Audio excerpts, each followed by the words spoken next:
how do we as leaders sort of take a beat again and pause? It's a skill set that needs to be trained. And so our process is, what are the questions that you're asking when that happens? And I think the knee-jerk one is, what's wrong with you?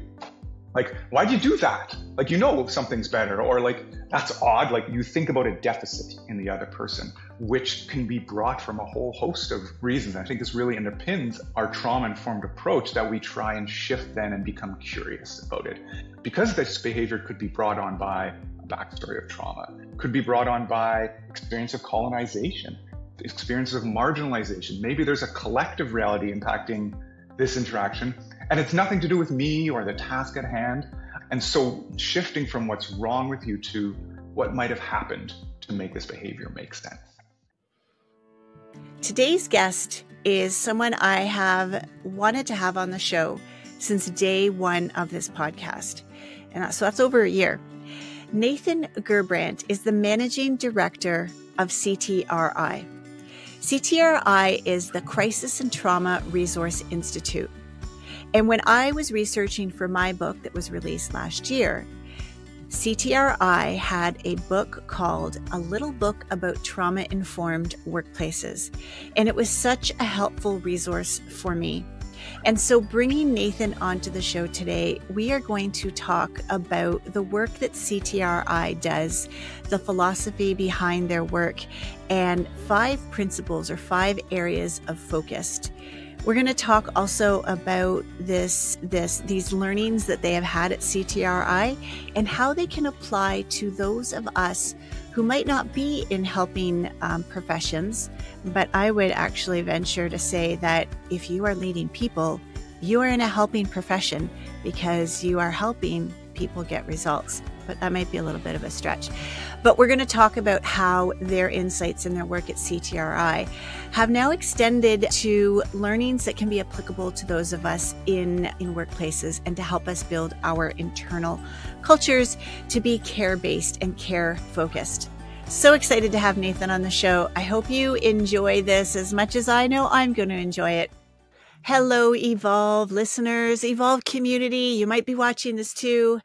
Welcome to another episode of Evolve.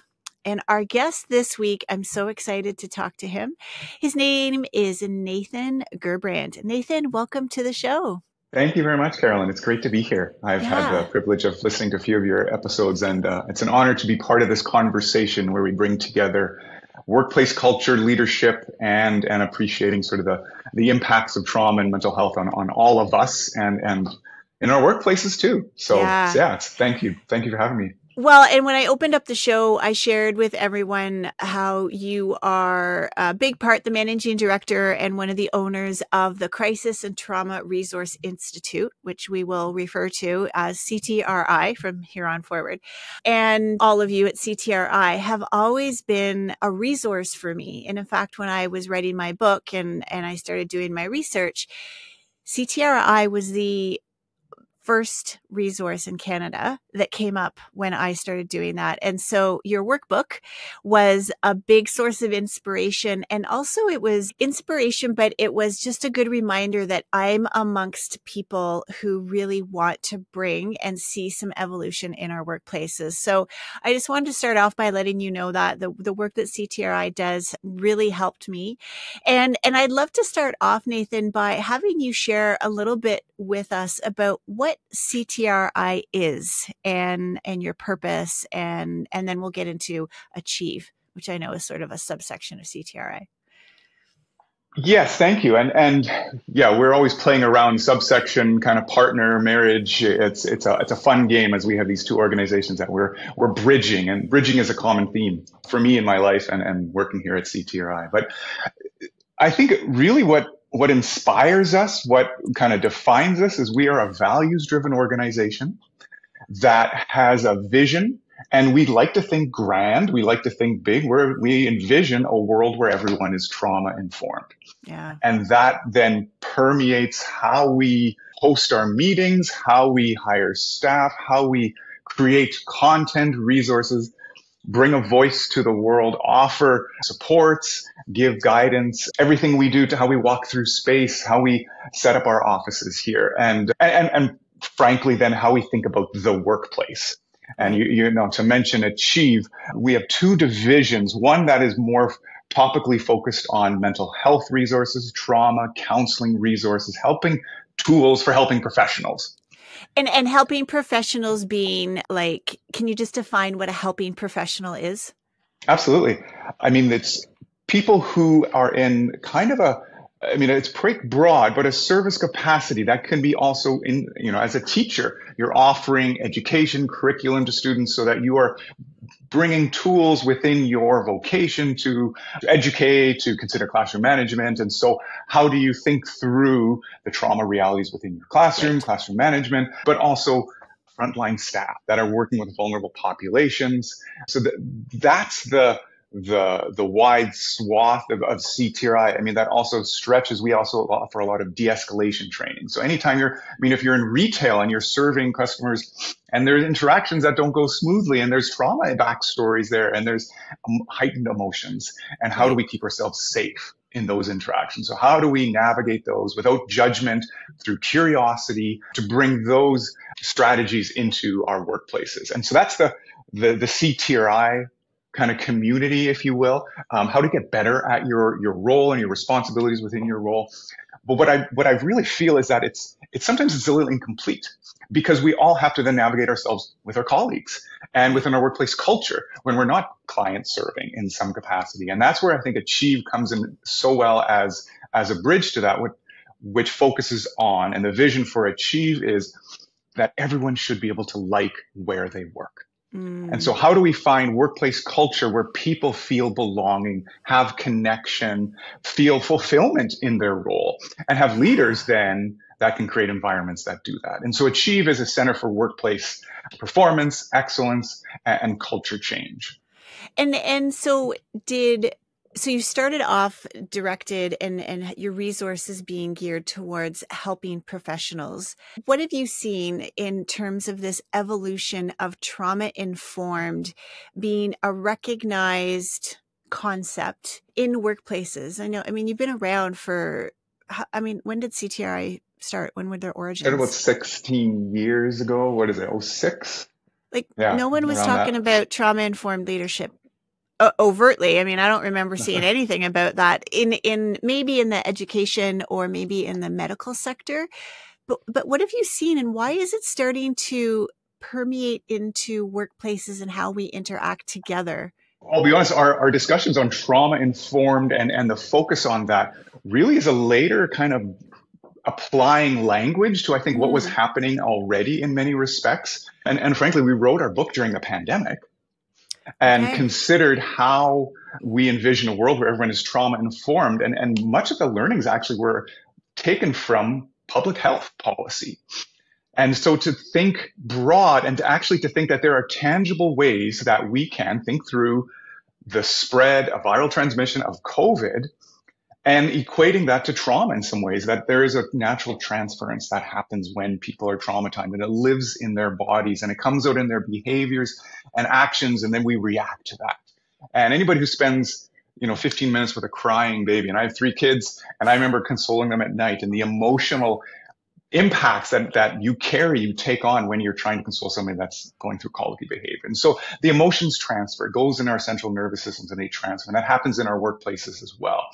And when we're vulnerable, when we've worked that late night shift, when we've had that extra, responsibility put on us, we're working to do more with less, it impacts us greatly. And so you see in the pandemic and how we try and prevent those most vulnerable from the impacts of COVID, natural, simple, practical steps, washing your hands, wearing masks, physical distancing, trying to get vaccines. These are kind of tangible things that can be done to create healthier environments. And so we brought that approach to the principles of becoming trauma informed, which we thought could be very practical. That was our key, that we want these to be applicable, hands-on.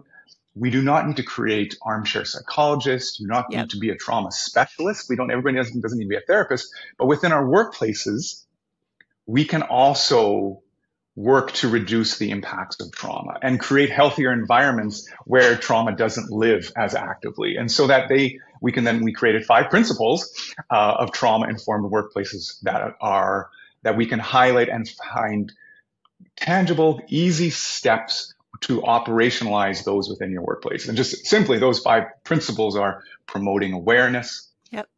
shifting attitudes, fostering safety, highlighting and providing choice for employees, and thinking about strength. These are those things that have enabled us to survive, to put one foot in front of the other. And so it's through actually that period, and how do we take this, what might be pie in the sky, and make it applicable in our workplace settings. And that was kind of the journey then that enabled us to write the little book. And we call it a little book of trauma-informed workplaces because it is quite small.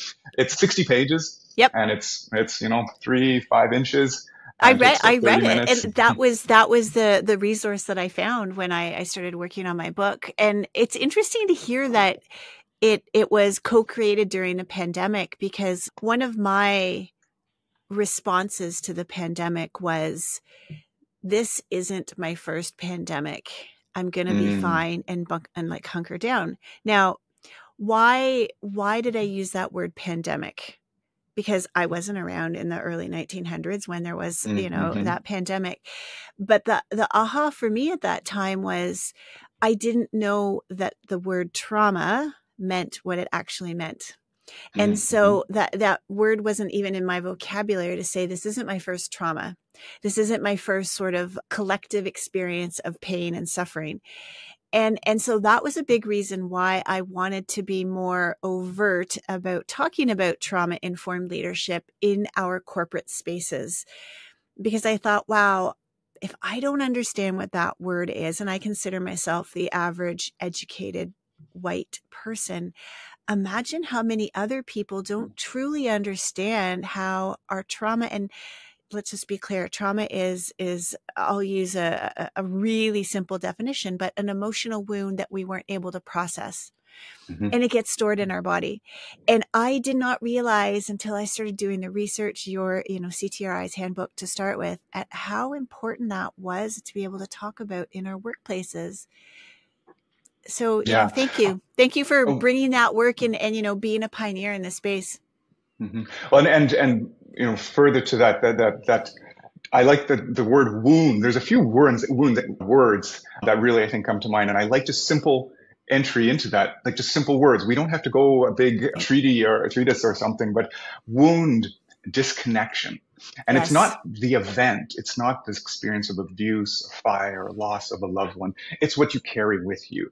And it disconnects us from those resources. And so then it'll, like I talked about, it lives in our nervous systems, and it kind of then comes out in our emotions and some of our behaviors, and it contaminates our interactions. It contaminates our interactions at work, that lower gaze, the missing of meetings, absenteeism. And so we can see it enacted in our workplaces. And so then bringing that kind of lens together and connecting kind of for leaders, for colleagues to have that awareness, I think is so crucial. And you don't need, again, as I said, be this expert in it, but just having a simple vocabulary, I think, to then, acknowledge and find creative ways of responding when confronted with these behaviors that are frankly challenging for the individual and then anybody who's experiencing around them. Absolutely. And no longer is it the right thing to do to just push it down and go to work. Right? Like that's, I think, what I found in the pandemic is all of a sudden, boom, like there was it just kind of blew the lid off of everything. And now we can't put the lid back on, nor should we. No, absolutely. And as leaders, if you are not considering this reality, you're doing a disservice to your workplace, to culture, to your bottom line. Employees that don't feel safe, that are not experiencing interactions that acknowledge or allow flexibility to the human condition are not going to be productive. Right. They're going to be missing deadlines. They're not going to be closing the loop on communication threads. Your workforce is going to suffer, and you're going to see absenteeism, and people are going to leave, right? And so as a leader, there are so many reasons why it's important to consider this. And so, Nathan, what would be the difference between being trauma aware and understanding, like, okay, stuff lives in my nervous system, I get it, and being trauma informed? And why is it important for us to, well, I'll say it, be trauma informed and not just trauma aware? Well, it's interesting to enter into that kind of a discussion, because I really think it's a journey. And even trauma informed, I don't think is the final stage in this. So I think there's a start of awareness. And my hope is that through awareness that can produce action.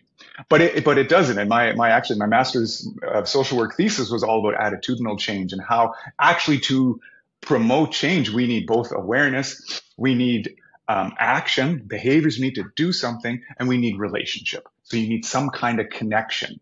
And so trauma awareness is just the first step. Trauma, I think, informed, and there's a number of different definitions for it. It can get kind of complex.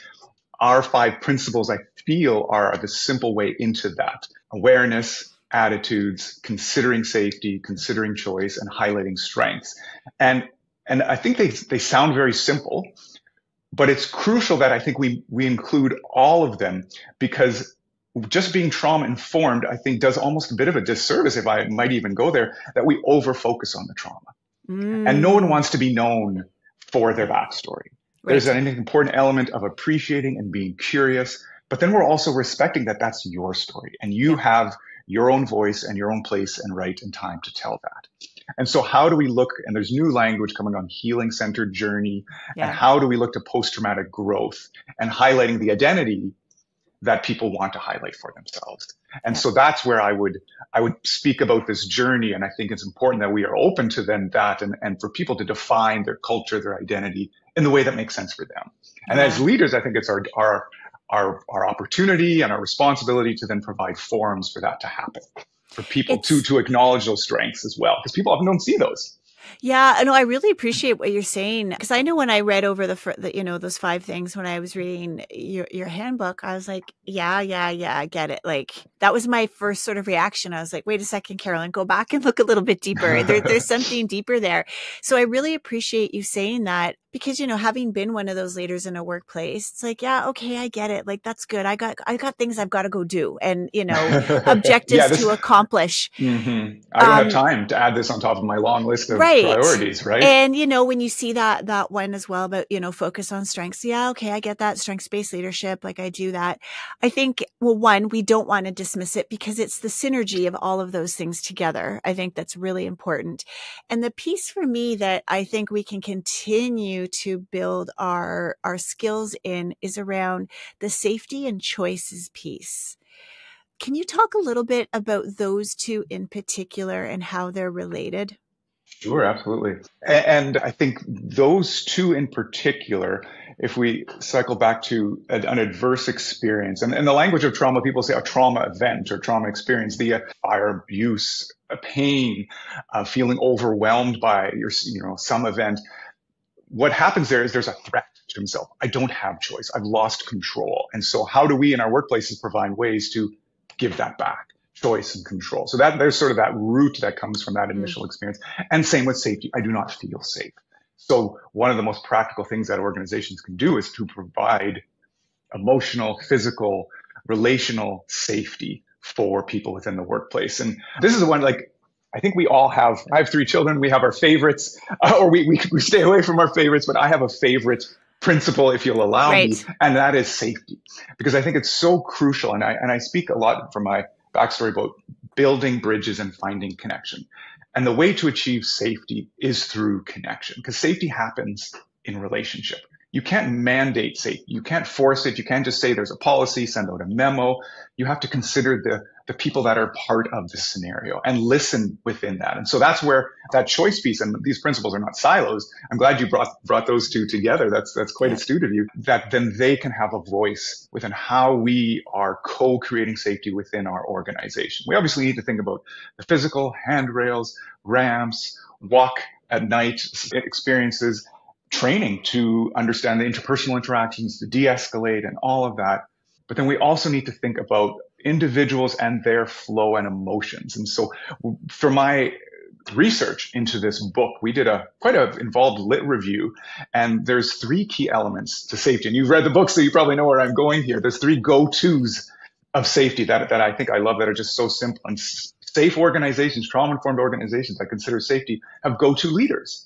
There's a relational piece, that I have somebody in a position of authority that has my back, that I get. They know about my life circumstances away from work. And if things go a little left or right, I can go to them outside of my work task and they'll get it.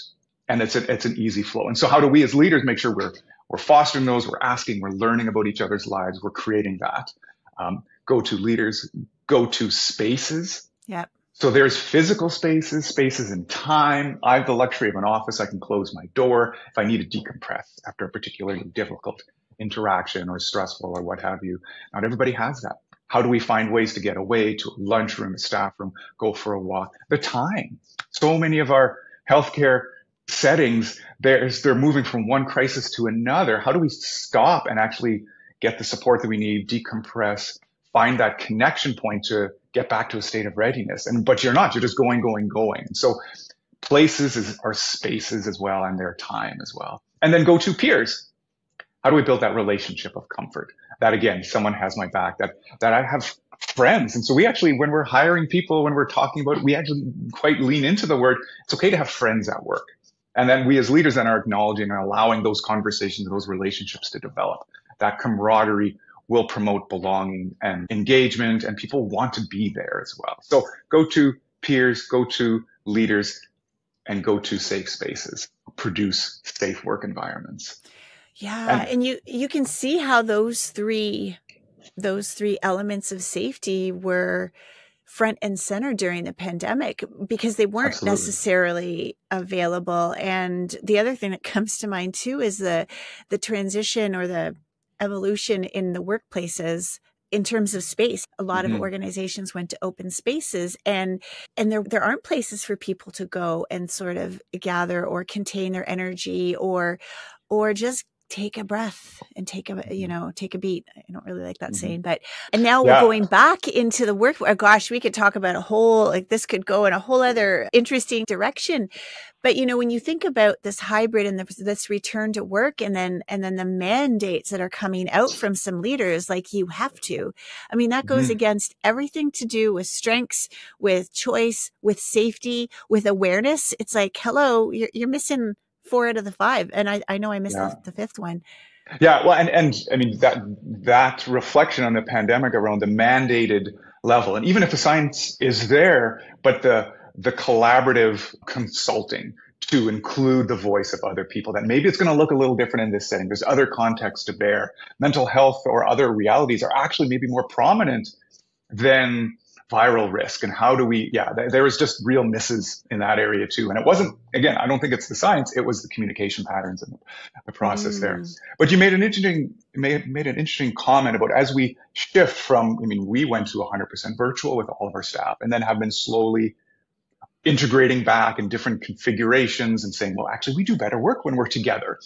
Or our process of bringing on a staff was quite unique and stunted when it was during the pandemic. And I never saw some of my colleagues for months on end, which really interrupted our natural flow of including someone in our organization and hearing their voice in our workplace culture. So there's an excellent activity that I love to do when I'm training on this. It's out there in public consciousness with client journey mapping or customer journey mapping, but bringing it to this approach where we think through all the touch points that, say, a new staff member has with your organization, when they're reading your advertisement, when they're coming in for an interview, when they come for that first job, a day on the job, when they're getting their orientation, when they get that first bit of difficult feedback, when they're terminated, and all those touch points. And we did that with our organization. And then any pain points that happen along all those touch points. What are the needs? What are the questions that emerge? And we created quite an assessment. And I got to say, I love getting data. My lens on things, it's all subjective, just like it is for all of us. And so how do we again get that consulting piece and look to the data? And so by drawing different perspectives and to do a client journey map or a staff journey map through your organization was just phenomenal for insight into everything there. But then the pandemic happened and it all changed. And all those touch points were different. They were through a 2D screen. And so that created opportunities, but it also meant, some of those gatherings, that first staff meeting when we all share and welcome that new person didn't happen. Right. And we didn't go for that going out for drinks at the end of the day, or we didn't gather around for coffee. And so we had to overlay now this new reality on all those touch points. And so I love that process now of like, okay, now under the virtual reality, let's do this again. And Yeah. we totally revamped our customer or our staff journey map within our organization. It was quite a insightful and an assessment process for us to enhance those touch point where we can prioritize safety, Right. prioritize choice for our new staff. So, yeah, and I hadn't thought about it that way until you shared that. And I think that's a piece of the back to work, the hybrid conversation that I don't hear talked about enough, which is how does choice and safety get impacted here? Yeah, anytime there are, when you have to have that critical feedback conversation, when are those done through Zoom medium? Do you find a way to then you lose out on some of the interpersonal interactions, the body, the voice, the tone, and so we have prioritized that certain conversations, certain meetings need to happen in person, and done a bit of a review of how we meet. And these ones are okay. Well, we need to prioritize this person who's out of the province, and so that'll always be virtual. This one has an emotional kind of reality to it. It needs to be in person or whatnot. There's a financial component, and anything that has any kind of those realities, we want to prioritize if at all possible. There's a bit of a check down, then that those are in person. Yeah. Wow. So I know, again, I'm really kind of hanging on to this notion of safety and choice. And I want to dig in a little bit more to this word safety. Mm-hmm. So if I put my former leadership hat on, I know you can be a leader every single day, but I mean, like when I had the official title, I thought physical safety was one thing, and I worked in an office. It's like, okay, whatever. And I remember we would get emails and messages about proper posture. Don't use your phone when you're walking down the stairs. And at the time I was like, come on, whatever. We don't need to know about that. Like, again, I got things to do here. What do you do in your programs, or what have you found that helps leaders, people like me who have this sort of I'm doing this like a very compartmentalized thought about what safety is, to make them understand that psych safety, cognitive safety, like there's a whole bunch of different aspects of safety that I think it's important for leaders to understand. And how do you help people understand that? I'll often talk about the journey to become a trauma-informed organization has a big and small. There's the big, the collective, as we think about policies, our responsibility as a leader. I mean, I have been drawn to these roles because the impacts are so great. I was a social worker for a few years. I worked one-on-one with people, and I wanted to have greater impact. I wanted to work on policy. I wanted to work with systems that I think could, improve many people's lives. And then there's the small. There's that personal interaction that we have one-on-one, where I can make your day just a little bit better. And making sure that I'm not actually being a thorn and being that problematic kind of piece on your journey. And so it's that beginning perspective that I think we as leaders or anybody can bring to that interaction that might be a little bit awkward or challenging. And so that those questions that I think guide our inner monologue that happen, that we kind of, that's our natural sort of knee-jerk defensive, like this person's, why aren't they doing their job? They're making my day bad. Like I asked this 4 times, now they're still not getting it. Like what's going on? And we go to usually a more of a quicker directive approach. We have efficiency. We got to I came in for this conversation. I've got an agenda, and now there's problems there for whatever reason. And so when that happens, how do we as leaders sort of take a beat again and pause? It's a skill set that needs to be trained. And so our process is, what are the questions that you're asking when that happens? And I think the knee-jerk one is, what's wrong with you? Like, why'd you do that? Like, something's better, or like, that's odd. Like you think about a deficit in the other person, which can be brought from a whole host of reasons. I think this really underpins our trauma-informed approach, that we try and shift then and become curious about it. Because this behavior could be brought on by a backstory of trauma, could be brought on by experience of colonization, experiences of marginalization. Maybe there's a collective reality impacting this interaction, and it's nothing to do with me or the task at hand. And so shifting from what's wrong with you to what might have happened to make this behavior make sense. And so and that's part of the steps on the journey. What might have happened to make this behavior make sense? And it's this internal thing. And by thinking about it, I think we can slow down our response, become more creative, put down our agenda. And that is the strategy then. It's not, we teach on de-escalation training and strategies, as I said, for helping professionals. Here, the strategy is that pause, is that the break between stimulus and response, to wonder a little more about what's going on. And that is then, I think, then we allow the other training and creativity and our awareness of what might be going on with this person, and allow that person to have a little more choice and voice into the interaction. So that's something for anybody, and particularly for leaders, that if we can kind of put down our agenda in some of those interactions, and then that will produce emotional safety. Right. And to be clear, when we shift out of like, what is wrong with you, to what happened to you, it's a question that goes on in our mind. We don't say out loud, "Oh, well, Nathan, what happened to you?" Like, we don't. Exactly. Yeah. I just it's if that anybody's inner thinking, monologue. That inner monologue. And I mean, Brene Brown, I think, has a quote. I mean, my counseling background kind of always comes in about, I want to help. I want to make something better. Right. But what actually makes something better is connection. Right. It's not that just perfect phrase or thing to say, but it's about connection. And if we can filter that in our responses, how do we offer some form of connection? And listening might just be that, being present. Well, and I mean, I do a lot of Dare to Lead work. I'm certified in Brené's Dare to Lead work, and so I've really learned over the 5 years that I've been doing it now, how much the unintentional disconnection happens. Mm-hmm. Where and here's a perfect example. Let's say, Nathan, you and I work together, and you come in and you ask me a question, just a question, and I just tell you what to do instead. Right. Mm-hmm. So you're not going to feel seen or heard, and in the same way as if I would have approached that with curiosity. Right. If I'm giving you the answer, the judgment there, and again, I never thought of it this way, but the judgment is, well, what's wrong with Nathan? He doesn't know what the answer is. I'll just tell him. Exactly. Yeah. We want to be efficient as well. Right. One thing to add into this too, that I think it's essential as leaders that we also take time for ourselves to know who we are in these interactions. So it's one thing to pause, one thing to listen, one thing to offer that safe space, but we are also, I'm a white male who's 6 feet tall, who has, I'm a fourth generation immigrant. My story is one of privilege.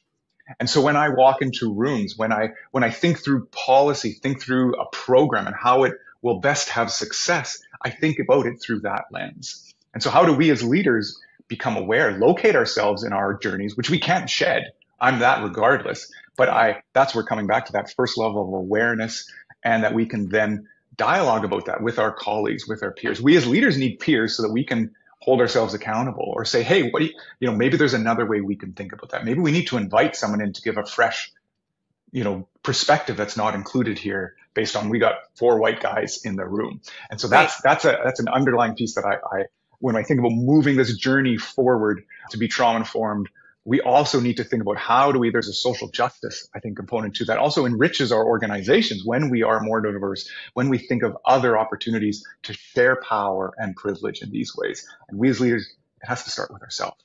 Absolutely. We have to start by supporting each other, by thinking about where we come from and having some of those hard conversations. There's a great resource on the Government of Canada website, and I might have said it before. So if you're listening and you're thinking, Carolyn, you've said that before. I'm just really proud of our government in this case, that they have this wheel of power and privilege on their website. And I know there's different versions of it out there. And I think it's so important. So they have different sort of 10 different elements of identity on there. And I bring it into all my work now, not to try and demean anybody or make them share something they don't want to share. I never ask that, but I do it to help people recognize pieces of them and their story, and they're all important. And it impacts our ability to have choice and safety. And I think that connection, to bring now again, why those 5 elements in your handbook are so important and so interrelated. Too many people haven't had the awareness of what their identity or their story is. I'll be one of those people. I was like, no, I just wasn't aware of it, and how that impacts choices and safety in an organization. Mm-hmm. Absolutely. And how do you, as an organization, set up spaces where staff can feel comfortable to bring their culture, their identity into that space? Right. I think a lot of our organizations focus on whether we're producing something, we have a mission, and that overrides the identity of staff. And so turning sort of that cultural, what I believe is kind of humility into curiosity, and that we have days to acknowledge. We can highlight different dress, and what is formal is our Western kind of style. This is formal suit and whatnot. But let's celebrate. All cultures matter. All cultures all have things to offer. And so I love there's some great work by an elder, Albert Marshall, about two-eyed seeing. And so that's a journey as well, too, that we look at the strengths of indigenous ways of viewing and learning and understanding the world with Western ways, but taking that forward to all different cultural and perspectives to look to the strengths in the different cultures that are represented within your workplace and within your client groups. Yeah. Oh, it's so good. So Nathan, when you do this work, when organizations come to you, and when I say organizations, I'll talk more about the Achieve arm or the Achieve umbrella side of the business, because those would be organizations who are looking to focus on their internal culture versus the services, right? I've got that right? That's actually a pretty good, quick nutshell. Focusing on workplace culture, leadership. There's a lot more consulting and organizational assessment that we do through that division, and developing policies on respectful workplace policies and interactions and practices. Absolutely.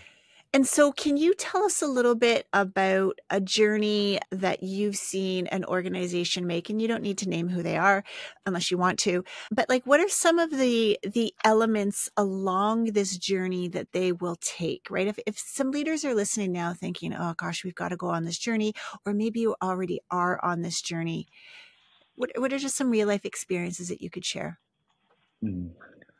Well, I mentioned doing assessment work. There was an organization that we worked with that brought us in to do an assessment of their services. Maybe I won't say who they are. They're a large, actually homeless serving organization that works with people with a soup kitchen and clothing, and they have a whole range of services. They brought us in actually to do an assessment of their services and the protocol, and we started looking at their vision. I think it's important you look at what's your purpose, and then everything flows from that. Maybe there are services actually that are contradictory or problematic. And interestingly, their vision statement was, I'm going to get this right, every person is unique and has a story to tell. And I love that, actually. I thought that was a great vision statement that was so human-centric. Every person is unique and has a story to tell. And then so we did some survey, and we gathered data from clients and from staff around, are they living out this mission? How do they feel about it? And so forth. And we interviewed clients as well, people coming in for services who actually had very positive things to say. There were always things that could be improved, and better resource and capacity is always an issue. But the strongest voice that came through this collecting of data, was that the staff didn't feel their voice was being heard. And so that was quite interesting that we were brought in to what they hypothesized that we need to look at funding streams or kind of changing some of the programs around. But as it turned out, it was the staff that said, well, we kind of feel marginalized, our voice isn't heard. And getting back to the safety, they didn't have opportunities to feel safe at work. There were crisis after crisis. There weren't opportunities to debrief after there'd been a critical incident. There was a lack of regular supervision meetings. And one of the things I've kind of learned through my years is one of the best ways to combat vicarious trauma, the impacts of the stories and the trauma stories of those that you're serving on yourself, even if you're not a direct impact, is by having supervision, by having the tools that you need to then do your job well, and the support. So then through this process, we learned, and the data showed that it was in that area of offering safety, offering voice, offering debriefing opportunities, supervision opportunities for the employees within this organization to do to get outlets, to get time away, to recharge, to get the support they need. And that actually tied right back to their mission statement. So that was quite an interesting observational journey to be part of, to see it actually flowed right from the mission statement that they had as an organization. And that changed the work that we did in following up. And we did training around critical incident group debriefing. And we looked at creating a site assessment of where's a room, a physical space that staff can get away that actually needs to be, not within earsight or earshot and visible. Yep. So that staff can really get that true emotional break from the stress level of what happens on the floor or outside the kitchen and whatnot. So it was less about service delivery and then just the reality of the staff experience. I thought that was quite interesting for what we were initially told. This is what everybody assesses. This is what our problem is. But until you actually dig in and get that outside voice, you could be misguided there. Well, and I think that's probably the crux for several issues in organizations. I'm not going to say every issue, because sometimes when I'm called into organizations as well, I'm told one thing. And then when we get in there and we listen to all the different perspectives, we're able to see a broader perspective. And I really appreciate that story that you shared, because nowhere in there was it, we brought in our five elements and we brought in this checklist and we did this, this, and this. It was an act of listening, an act of connection and being heard. And I do believe we need these third parties or people or agencies to help us listen differently and broaden our perspective. Yeah. Oh, absolutely. And it's almost like I think we all would benefit from a bit of counseling on the side, just to kind of, spin things in different ways, safe spaces where I can kind of get that other voice, that sounding board. And I think as organizations, those, whether it's consultant, need that counselor for an organization. And oftentimes, this was one where I think we had a different, the group had a different sense of where sort of the need area was. But oftentimes I think we do know. And it's sort of being reassured or affirmed that actually my assessment is correct. And I think that's important to say too. And so much of our work is also highlighting kind of the natural abilities that I think so many service providers have, so many people within your organization. Your intuition is actually pretty good. Generally, it can be need to be recalibrated a little bit, but it's often giving that confidence that the way you see things, the strengths, the decisions, intuition that you are using, to reaffirm those and then to build on that capacity. Yeah. Well, and I was just going to ask you, because I know we're heading into the back end of our recording here. I was going to ask you, like, what would be some insight that you could share with the listeners that could help them individually take a step into this space of being more aware, creating more safety, focusing on strength, all of those 5 important elements. And I think you just tapped into a really important one, which is this notion of understanding your instincts and learning to trust them a little bit more. What else could you offer to the listeners? There's a whole bunch I'd like to say. One point that I think, maybe if I think about my story and what's been notable for me, and the thing that I think takes the most work, is the most difficult, but also the most attainable, is, it's all connected, is what I believe. I love history. I'm passionate about our relationship that we have to space, to those who've come before us, to land, to the water we drink, to the difficulties within our backstories, within our history. And the phrase that was really prominent when I was growing up was, remember who you are. My grandfather told it to my dad, and my dad told it to me. And remember who you are. It needs to be unpacked. But it's like we are tied to those people that come before us. We draw from the culture, from the strengths that is there. So again, we need to learn that. We need to take those moments to recognize, but then locate ourselves on that journey, but then also the privileges that come with that. And so our intuition is also based on that. And so there may be times where our intuition actually might be wrong, where it's built on privilege, where it's built on my unique view or my experience as a male. And there are traps that we can fall into within this that disconnect us. Yep. We get into, I think, what happened through the pandemic is that I think we focus more on ourselves versus looking up and looking at my story in the broader context. And I don't see how it's all connected. I think there's traps of isolation that can happen as well too. And then that unfairly, I think, focuses on maintaining the status quo, and it doesn't allow us to then challenge and make connection across bridges, across cultures and whatnot. And so I think we need to find a balance then that starts with looking at yourself, starts with looking at your story, but then looks up.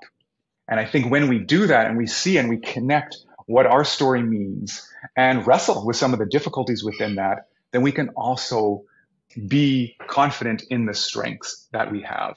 And then we can see those in others. And I think that's what allows us to then see beauty. When we acknowledge that I have that thing that's important to me, that has given me ability to get over imposter syndrome or maintain my family dynamics when it's difficult and come through a trauma in my backstory there. I see that in others when they found that post-traumatic growth and resilience. And then we see gratitude and then we become appreciative. And I think we need to find hope. This has been part of my journey, is it's through that awareness and recognition of the important elements of my culture, but also that it's not perfect.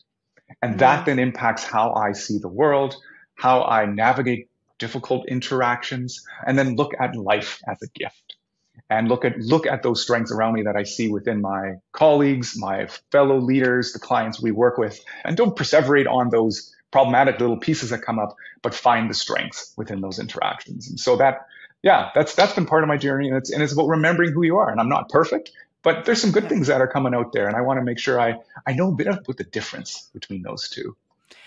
Oh, Nathan, this has been such a deep, wonderful conversation, and it's been really fabulous having you on the show. But I'm not going to cut you loose yet. Is that okay? That's okay. I forgot to tell you this when we were in the proverbial green room before, but I ask all guests who come on 3 questions. So is it okay if we still go there? There are 3 questions about self-awareness, self-regulation, and co-regulation. Those are 3 sort of foundational pieces that I think would help leaders become more trauma informed. And so I like to ask all my guests sort of one question in each of those areas. So if it's okay with you, and hey, please say pass, no, if that feels better for you. But if it's okay with you, can I ask you 3 of those questions? Bring them on. All right. Well, the first question is about self-awareness. And if there is an anecdote or a lesson that you learned or an experience, just a short sort of perspective around a time where your self-awareness really moved to another level, kind of one of those moments where it was like, oh, wow. Okay. I mentioned a few times resilience or post-traumatic growth. And if I'm going to get personal here for a moment, I went through a difficult divorce way back when that stayed with me. I had that trauma, the depression, for a little bit after. I know it wasn't clinical, but it impacted me. It hit me hard. I'm a social person. I love being around people. I love connecting, and I became very lonely. And now all of a sudden being alone in a house, and what do you do? And I was in my late 20s. And so that was difficult and I didn't know what to do. So, but I'm also an active person. So I just, rather than explode in my house, I just went out and I walked and I ran and I moved around the neighborhood and I listened to music and I spent time with myself. And I went through this day in, day out, and my loneliness shifted. And I think through listening to music, through thinking about my thoughts, reflecting, getting into, I love music. I saw before that you have a couple questions about, or a question about music. Music's been powerful in my life. And what I enjoyed music, and I love going to bands and concerts, and like, I can enjoy this by myself. And I've developed my relationship with myself changed. And I actually look forward to these times. And my loneliness, and I'll speak about this someday, my loneliness, I think, shifted to solace. That I'm like, oh yeah, I kind of like myself. This is cool. I enjoy these walks. Got my headphones in, and I just got out there. And it was powerful. And I that, difficulty that I had, my life circumstances actually didn't change, but my perspective on them did. And so, like I said, loneliness went to solace, and that was pretty powerful for how I relate to myself. And because we all have those moments, we're by ourselves and you're like, what do you do? And for a social extrovert like me, I'm like, oh, well, that's bad. I don't want that. I want to be with people. Right. And that was a real, paradigm shift in my life. That's amazing. And just what I hear there is this relationship with self, which I think is at the core of our life journey, is when we can truly get to know who we are. There's a lot of things that get in the way of that. Oh, thank you for sharing that, Nathan. And it's ongoing. I mean, it's it's a journey, right? There's no destination. and you've got to change. Like I mean, I don't mean to get into duality here, but you've got to change your relationship with self over your lifespan. as you are in different roles and have different responsibilities, have other external relationships, right? So it's a complex beast. It is. It is. Well, we are going to get to the music question. That's the third one. But the second one is a practice or ritual that you have that helps you stay connected to self, or, you know, other people use the word regulated or calm. Well, as I shared, getting out and moving. I'm an active person. I actually struggle with sitting still. And so running is my heaven. And frankly, it's my system moving. It's me physically moving, sweating. Like there's perspiration. My internal metabolism is functioning at its max because I'm pushing myself. My heart is racing. I find it kind of just shake off. I sweat out the toxins of stress and anxiousness, and it's quite energy producing for me. And then as I've developed a relationship with the physicality of that. And I've learned now, whether I'm running in an urban setting or anytime, I can now heighten that, maximize that by getting out to woods, getting out to nature.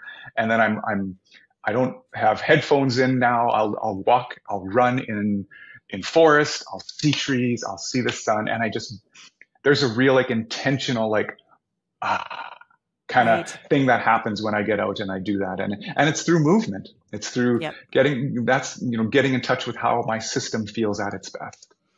Well, and I heard perspiration in there too. So I'm going to say movement plus perspiration. Absolutely. And an odd little switch here. One of the new things in my life is I got a sauna. So now I've got a lazy way of perspiring. So it's actually, they're both separate. That's funny. Now, the last question, and this one could be a tricky one for folks, because I'm going to ask you to share a song or genre of music that makes you feel connected to something bigger than yourself.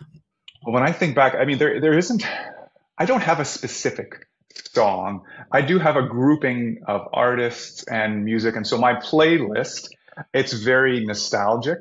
And I don't mind listening to the same thing again and again and again. It'd be interesting actually look at the metrics of how many times I've listened to my favorite 20 songs. But when I look at that group, it's all from a period in my life. And it's my early 20s. My folks, actually, I graduated from high school. My folks left the country and I was alone, and I had to kind of wrestle with that. And I developed a friendship group then, and I went out to Weeping Tile and the Weaker Thans. I'm from Winnipeg, with big groups here. Sarah Harmer, Hawksley Workman came through. So, it was the rock, urban grunge crowd that we were going out to hear these groups getting, at the infancy of their careers. But I just developed a passion, and it was about connection with this community. And so when I listen to this music now, 30 years later, it takes me back. And so the emotions, the feelings that I had of going out to celebrate, to being carefree. I didn't have kids. I didn't have a partner. So it's that self-exploration, being carefree, enjoying the newness of being an adult and the independence that comes with. And so the music sort of transports me through to that kind of the feelings that come with that. So that's I think when I listen to music, it transports me to a different era and a different feeling. I think those are the most powerful experiences I have with music. And you put in some Canadian artists there. Yes. Yeah. Where I was got to rep Canada. Yeah. Yeah. You bet. That's fantastic. Well, thank you so much for sharing those pieces of yourself, Nathan. Before we close off our conversation, where could listeners find out more about CTRI and Achieve and all of this great work? And maybe where can they find that little handbook? Probably the simplest is just to Google CTRI, or Crisis and Trauma Resource Institute. Our algorithms should make that number one in your browser. And there's a host of free resources as well there. I think it's important that we're always trying to build relationship and partnership with organizations, and we offer a lot of cost assessment and consulting and programs, but sometimes that's not always possible. And sometimes we just need something.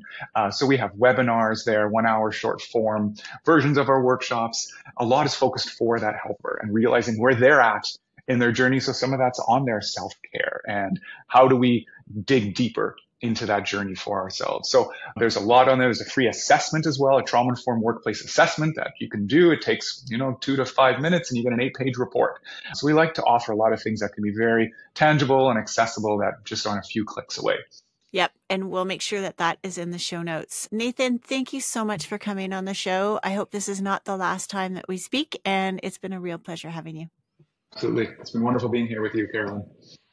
So Nathan and I continued a bit of a conversation after we stopped recording the episode, and I shared with him how much it meant to me to be able to interview him and hear about the work at CTRI, because it had a big influence on my work and really gave me a sense of community, realizing that as I was writing my book and getting into this space of trauma-informed leadership, that there was a community there. And I wanted them to actually be my very first guest on the podcast. And what I just shared with Nathan is that I'm glad that they weren't the first guest, because I have learned so much over the past year interviewing so many different people that I think it helped me be able to frame my conversation with Nathan and all of the rich resources that they have at CTRI a little bit differently. So I trust that you got some great insight out of that conversation. And two things I just wanted to highlight. So the website to find the organization that Nathan is from, CTRI, is ctrinstitute.com. So just to repeat, it's not ctri.com or .ca, it is ctrinstitute.com. And then the other thing is I just wanted to remind everybody that you can buy the little book about trauma-informed workplaces. It was one of the first resources I purchased when I wrote my book. And it's little, but it's full of really practical insight, most of which I talked about with Nathan on the show. And I know for sure you can get it at those big online book retailers, so you can have a look there at whatever platform you choose to buy them on. It's a great little resource. Thank you again for tuning in. Really, really appreciate all of you who listen to this podcast. And my goal this year is to expand our reach.